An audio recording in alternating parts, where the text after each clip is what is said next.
Change the way you think and tap into unlimited motivation and self-discipline. Stay tuned.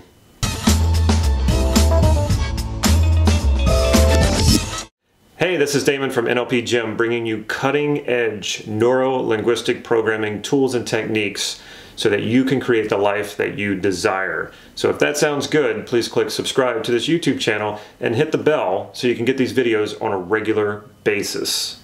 Does your motivation and your self-discipline seem to sort of come and go? And it also might seem that it seems to go more than it stays.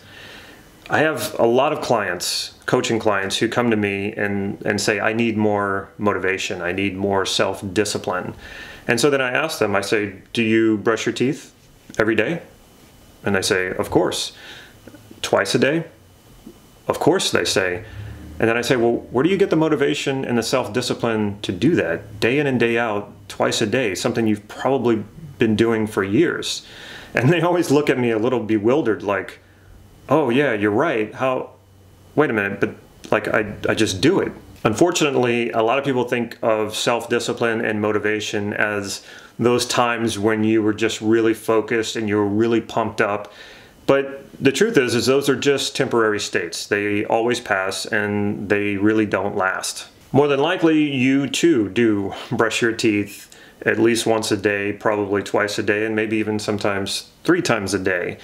So how did that happen? Because that's probably not how you think of motivation and self-discipline. But when you look at it, really, you have to be at least motivated to do that in order to do it, and you do. And that is self-discipline because you're doing it consistently, you're doing it multiple times a day, and you do it every day, and you've been doing it for years.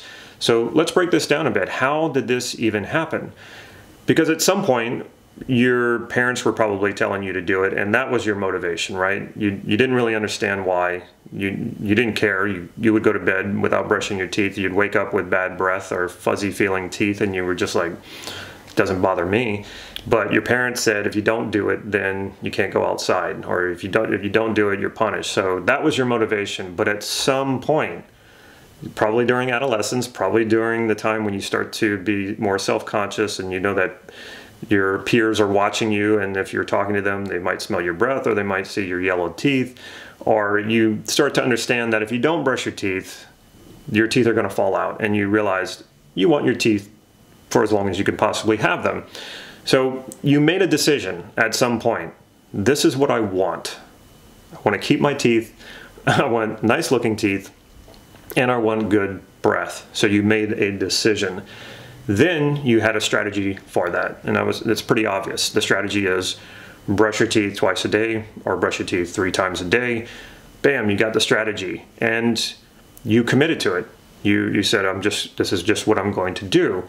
So at that point, it eventually became unconscious. This whole process became unconscious. The decision to do it and the strategy to implement it, and it fell into unconsciousness. It was no longer up for negotiation.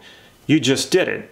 And what's even better is that maybe you forgot a time or two, or it happens, we forget to brush our teeth, or we fall asleep on the couch and we don't brush our teeth till the next morning.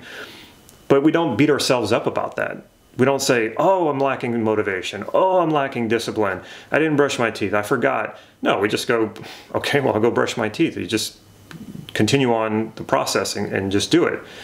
Well, why can't you basically map that over to anything else that you want to do? It takes a decision. You make a decision. You know what the strategy is, or you discover what the strategy is. Sometimes that might take a while. If it's making more money or saving money or getting healthier, you have to first make the decision. Then you come up with the strategy, a strategy that you've tested into the point that you know it works. And then you commit to it. You say, okay, this is what I'm going to do. And then let it go into your unconscious so that you no longer negotiate with this. This is just what you do to achieve the outcome that you want. Now, I know I'm oversimplifying it because it might sound like, well, yeah, I tried something like that and it just didn't work. What you probably didn't realize is that you had some inner resistance coming up. The part that you didn't realize is that that inner resistance was actually very valuable, but you didn't see it that way. You just saw it as, oh, there's something in me that wants to sabotage this. There's something in me that doesn't want me to have whatever it is I want to have. So I need more discipline, I need more self-discipline, and I need more motivation to overcome that resistance. And what happens is you just got into a fight with yourself until you ran out of energy and you finally quit. You just said, hell with it, it's not worth it. That resistance is actually a part of you that is bringing to your attention. It's just a messenger saying, hey, pay attention. There's another value here. That's something you value that in the pursuit of getting this other thing that you want might get overlooked or it might get pushed out. And since you're a whole human being and all parts of you are valuable, you needed to check in with that resistance to find out what was the positive intent of that resistance. And positive intent and value are really synonymous.